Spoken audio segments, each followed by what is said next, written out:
quiero hacerte una última pregunta. ¿Macri se preparó para ser presidente de la Argentina? Él dice que no, pero lo cierto es que al menos, digamos, desde, bueno, o si querés, no cuando empezó en Boca, pero sí ya desde el 2001, que es cuando él empezó a hacer las reuniones en la Fundación Creer y Crecer, y probablemente lo quisiera desde antes. Su preparación política empezó efectivamente en el año 2001, cuando Doris Capurro, que es una consultora política que hoy trabaja, de hecho, bueno, el último trabajo que conocimos es en YPF, así que sí, digo, es una consultora neutra en este punto, sí, juntó a Macri con de Narváez y empezaron esa Fundación Creer y Crecer, que es de donde los dos salieron. Él no tenía mucha idea de qué es lo que había que hacer, sino que más bien compraba las soluciones medio llave en mano, sí, a distintos técnicos que no siempre eran congruentes los planes que le llevaban, pero él le parecía que, bueno, si fulano es el que más sabe de X cosas, listo, compro. Ahora, en el tiempo que pasó, desde desde antes de la crisis hasta ahora, pasaron más de 10 años, efectivamente el tipo se preparó. Tienen efectivamente un plan, como le gustaba decir, claro, no me acuerdo, creo que es Narváez que decía, tenía un plan. Tengo un plan, sí. Tienen efectivamente un plan, tienen efectivamente un objetivo. Lo cierto es que nuestro estudio lo que verificamos es que hay mucha cercanía con muchas ideas de derecha, que sus políticas públicas en la ciudad de Buenos Aires, con algunas excepciones, estuvieron orientadas hacia la derecha, y que sus propuestas económicas en un hipotético gobierno de Macri en la Nación están alineadas más ideológica que pragmáticamente. Buenas tardes a todos. Me quedé pegado, no sabía cómo empezar. Buenas tardes a todos, esto es Incorregibles. Vamos hasta las 19 horas acá en la FMB 88.1. Buen feriado, oyentes que están por allí. Axel Cheren, ¿cómo le va? ¿Qué tal? Buenas tardes, Rodri. Buenas tardes, oyentes. Bueno, preparados para vivir un viernes a full. Luquita Sorlandela. ¿Cómo andan todos? A disfrutar de este hermoso feriado. Fresquito, pero lindo, soleado todavía. Lindo feriado, miles de turistas en todo el país, por suerte, todavía viajando. Así que bueno, vamos a arrancar a pura información hasta las 19. Y tenemos en línea, porque no se nos va el programa y el tiempo, al hombre que pronunciaba estas palabras que escuchábamos recién enganchado. Entrevista, quiero recordarles a nuestros oyentes, del 22 de mayo, de este año. La última pregunta era esa que decíamos, si Mauricio Macri, el presidente electo de la Nación que asumirá el próximo 10 de diciembre, se había preparado para ser presidente, y eso nos decía Sergio Morresi, a quien tenemos en línea y tengo el gusto de saludar. Sergio, ¿cómo te va? ¿Qué tal? ¿Cómo están? Bien, buenas tardes. Bien. ¿Qué te produce escucharte así, de esta manera, con esas definiciones, a 5 meses, digamos, de que se convirtieran en realidad, ¿no?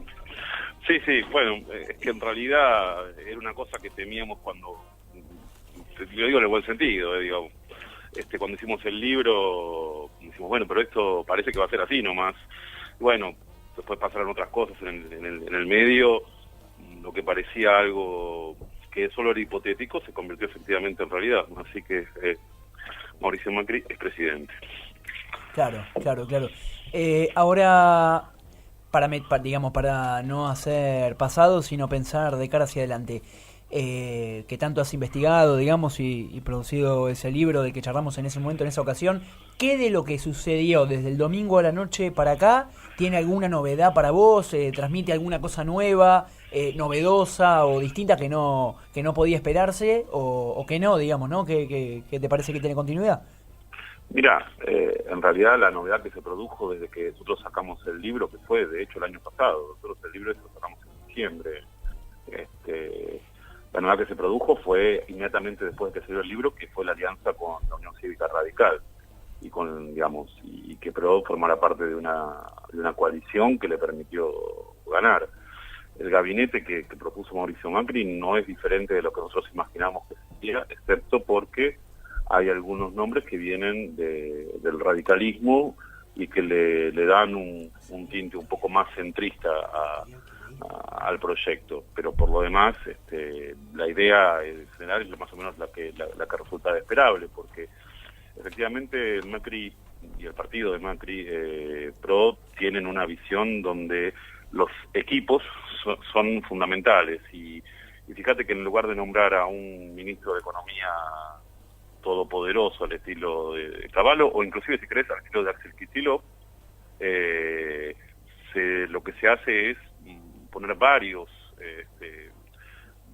varios nombres que van a ocuparse de la economía. Uno podría decir que todos dicen más o menos lo mismo, pero hay matices entre ellos, no es lo mismo, no es exactamente lo mismo lo que dice Sturzenegger que lo que dice Pratgay, que lo que dice Cabrera. No, está claro. Entonces, Sí. Ahí hay algunos matices. Es cierto que matices si querés desde con la misma óptica, pero en última instancia el hecho de que haya varias miradas quizás sea algo interesante a mirar en estos próximos meses. ¿Qué tal? Buenas tardes, Sergio, te saluda acá Axel en el piso. ¿Qué tal, Axel? ¿Cómo estás? Recordando, muy bien, por suerte. Recordando un poco lo que fue la entrevista de mayo, una pregunta que también te habíamos hecho es sobre la cuestión de los técnicos, y vos respondías que también hay miembros de los partidos más tradicionales, como del radicalismo, del propio reciclado de otros partidos liberales o conservadores que se fueron adoptando esta coalición que se formó en el PRO y que luego devino en Cambiemos. Y yo repasando un poco los nombres del gabinete: Francisco Cabrera, Triaca, Marcos Peña y otros como por ejemplo Carolina Stanley, que uno los ve su recorrido en consultoras, en la ONG, la famosa ONG de la Fundación Pensar, y después otro ve, por ejemplo, por otra parte, los Aguad, Julio Martínez, de los partidos más tradicionales, y por último, obviamente, los gerentes, los CEOs, como Lopetegui, como ahora Constantini en Aerolíneas. Preguntarte que hay una división muy importante generado en que unos vienen de, capaz, consultoras, otros vienen de partidos tradicionales y otros vienen más del ámbito empresarial. ¿Ves que va a haber una especie de articulación? Capaz que los técnicos empiecen a ver un poquito más cómo se maneja en la política, o los gerentes vean un poquito cómo se manejan en política o en las consultoras, o que cada uno va a operar por separado según sus funciones. Mira, la experiencia que tuvieron en la ciudad es que aprendieron mutuamente uno de los otros, que los políticos se volvieron un poco más técnicos y los técnicos bastante más políticos. Vos fijate que en la última elección ganó, como en la intendencia de Lanús, alguien que venía del riñón de Sogma, no era un político. Néstor Grindetti era un gerente en Sogma y él mismo nos contaba cuando hicimos la entrevista que él ya se sentía un político y que tenía ganas de dedicarse toda la vida a la política.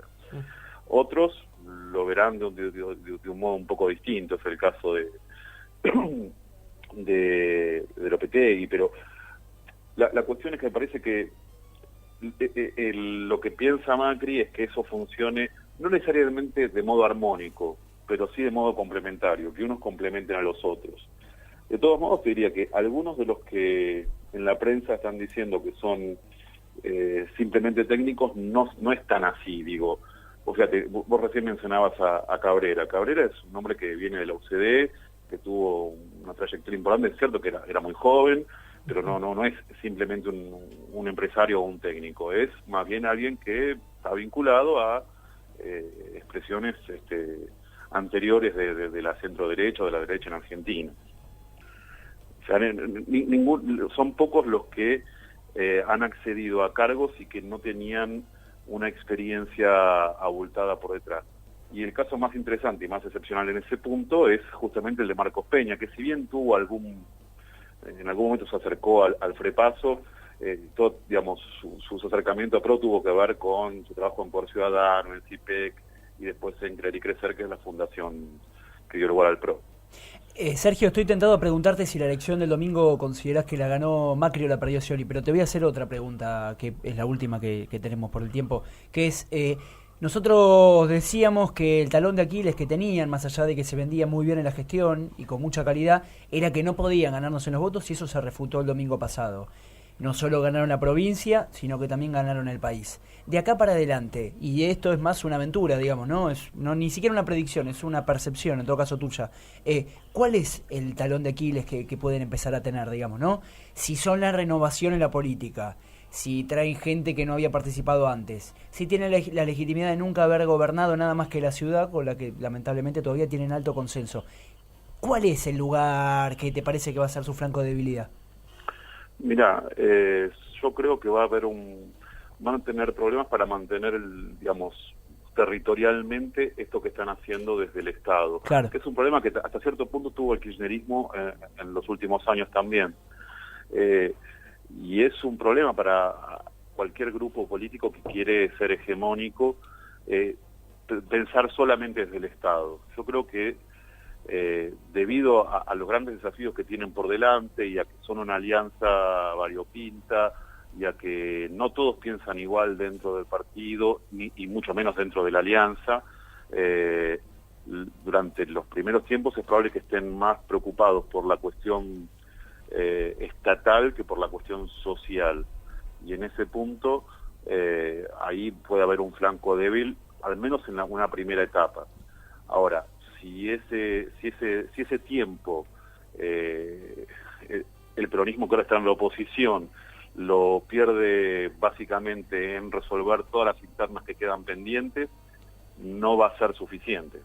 Está claro. Porque luego digamos, si logra capear la situación económica, que en este momento es delicada, pero obviamente, como cualquier partido político, va a concentrarse nuevamente en tratar de tener sustento social, de no ser un gigante con pies de barro.